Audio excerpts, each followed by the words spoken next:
Hello guys, welcome back to Zik the Programming Guide channel. My name is Beatrice, and in today's video I'll be showing you how to fix "sorry you have been blocked" error for any website. So I searched about it and I saw that it's actually because the website security is often caused because of the website security system such as Cloudflare. Maybe it has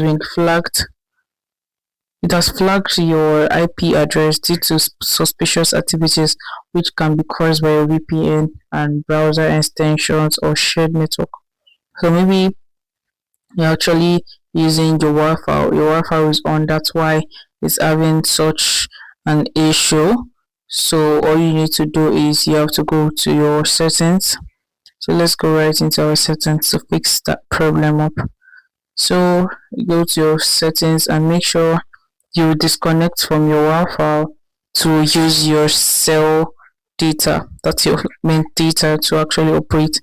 So after doing that, you can now try to search for to make sure that your VPN is not connected, because once your VPN is connected, it's showing another location, and that is going to actually not be good for your internet connection.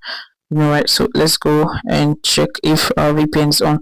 Actually, if you scroll down on your screen and you're going to see a key, once you see a key meaning your VPN is on, so you need to go to the VPN app to disconnect that VPN from showing on your phone. So that's actually how to fix this problem very well and very fast, right? So if this guide was helpful, give this a thumbs up and equally subscribe to get more helpful tips like this. Thanks for watching guys. As my next video. Bye.